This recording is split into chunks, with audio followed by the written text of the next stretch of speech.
Okay, D&D movie coming out this week. I was very excited, but recently read an interview in Variety with the directors, Daly and Goldstein, and now, first let's talk about the big news that you've probably seen in some other headlines. The directors love emasculating men. Let me just read this directly. Interviewers said they were really struck that in the movie, the lead female characters, Michelle Rodriguez's Holga and Sophia Lillis's Doric, are at the forefront of the action scenes and the men are often holding back. The director said, "That's not an attempt on wokeness on our part. No, swear to God, it wasn't. We like that Holga is the bruiser and does the dirty work for Edgin, which is Regé-Jean Page's character, and he doesn't like to get his hands dirty. We also love emasculating leading men. But not for woke reasons," the other one says. "Yeah, just because it's funny and fun and fresh. It was the dynamic we had with Rachel McAdams and Jason Bateman's characters in Game Night." And then they also reference Spider-Man. They like a male hero to be challenged and not simply heroic. So right out of the gate, obviously this is the most insulting shit I've ever heard for men and women, because you love emasculating men. So as a man, like, I wanted to go see this movie. Obviously, I like D&D. I like to play with my kids. But if you're telling me that you just love emasculating me, you leaving? Nah, come back at some point. You gotta pick a spot.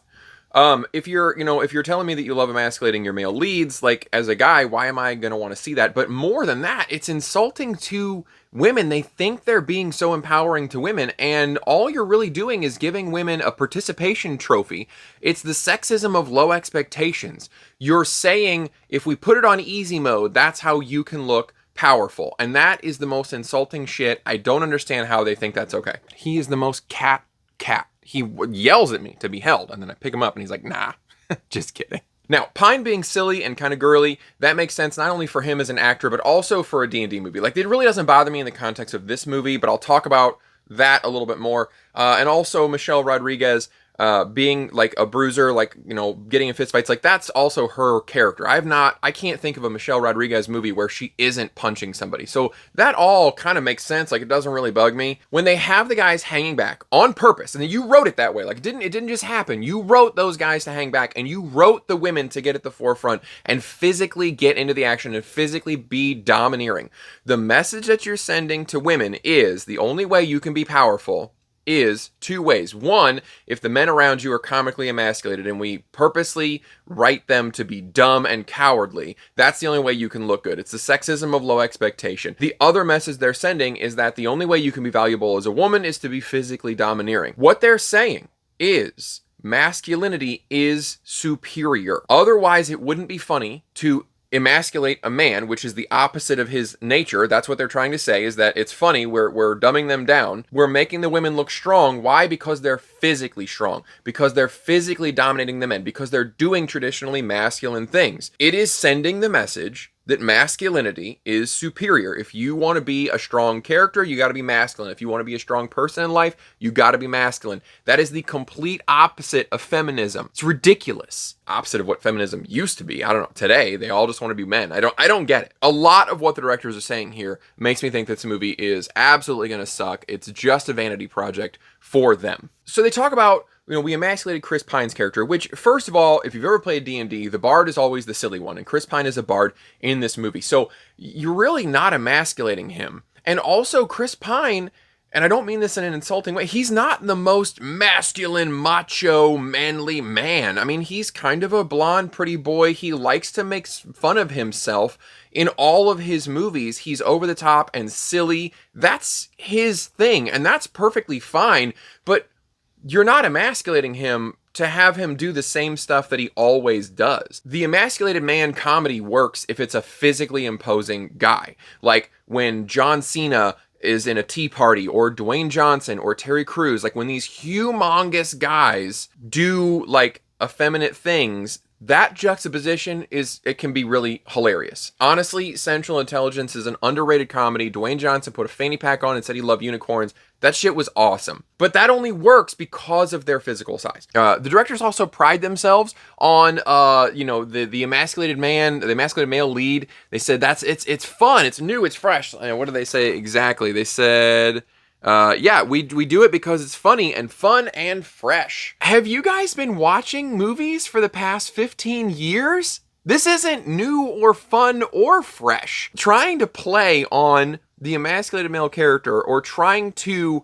make the women seem strong by making the men purposely dumb, which again is insulting to women, that's not a new or fresh idea. And it was funny at one point. And again, like I said, it's funny when it's a big guy, but none of this is new or interesting. So I'm reading through this interview and a lot of it has me worried. Not just the "we love emasculating men" part, but the directors basically said in the interview they have absolutely zero respect for the source material. And this is a big trend that we're seeing going on all over the place. People are using old material as a way to just tell the fan fiction that they want to tell, or tell the original story that they want to tell, but they weren't talented enough to be taken seriously by a studio. I've said multiple times, the Wheel of Time show on Amazon was an absolute miscarriage of justice. That was Rafe Judkins just telling his own stupid, horrible fan fiction that he thought was better than Robert Jordan's amazing book series, and just doing what he wanted to do, and using the Wheel of Time name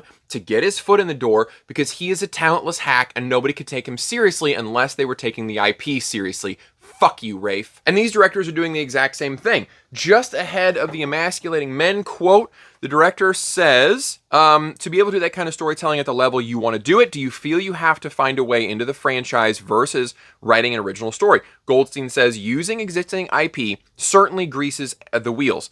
Any meeting we have with the studio head starts with, quote, here's 4 things we own, got any interest? End quote. To some extent, I think we use intellectual property as a bit of a costume to get ourselves in the door. We're still going to make the movie that we want to make. It just makes it all a bit easier to get going if it has something that people are very familiar with. So there it is. This motherfucker admits that he has absolutely no interest in serving the audience who's there to see a D&D movie. He's going to make, quote, the movie we want to make. So there you go. Fuck you, audience. I'm going to do what I want to do, and I'm going to trick you to getting in the door by using a property that you're familiar with. The interviewer goes on, says, when you announced your new company, you talked about taking viewers on a, quote, journey they haven't been on before, end quote, but that seems at odds with franchise filmmaking. Daly says, that's what we hate about franchise films. Goldstein adds, we're not going to turn our backs on tentpoles, but we won't deliver the tentpole you've seen 20 times before because that's anathema to us. We will only do it if we can give it something fresh. Okay. So, again, something fresh means we're going to do what the fuck we want to do, and fuck you fans, fuck the thing that you've loved for literally 40 years. We think we're better and smarter and more important than everybody in the room. These directors are the most egotistical fucking people I've ever seen in my life. I don't want new and fresh. I want D&D. Earlier in the interview, they also referenced, like, we didn't want to be too hammy. We didn't want to break the fourth wall. We didn't want to be overly meta. And I can understand that to an extent. Like, you don't want to get goofy with this story. However, D&D is kind of goofy. Talk to anybody that plays it. Guys, I play with my kids. My son plays a paladin. His name was Ivar, and I can't remember what his original last name was because now he's known as Ivar Shelf Smasher because one time he found something hidden in a wall behind a bookshelf, and now no furniture has been safe from him ever since. Goofy shit like that happens in D&D all the time. So this should be a comedy. This should be a goofy movie. That reflects the nature of the things that people do when they're playing the game. But also, it should be kind of meta. There should be fan service. When people show up to see a D&D movie, they want to see D&D references. They want to see D&D in-jokes. That's the whole point.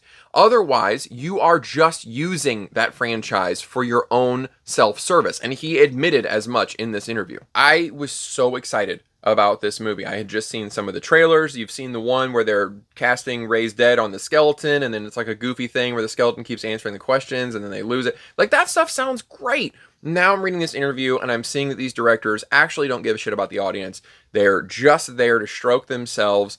They're there to continue this insulting message to women that your femininity is bad, you need to be masculine, masculinity is the only way to go, and when we want to insult a character, we insult their masculinity, so that's the message. God.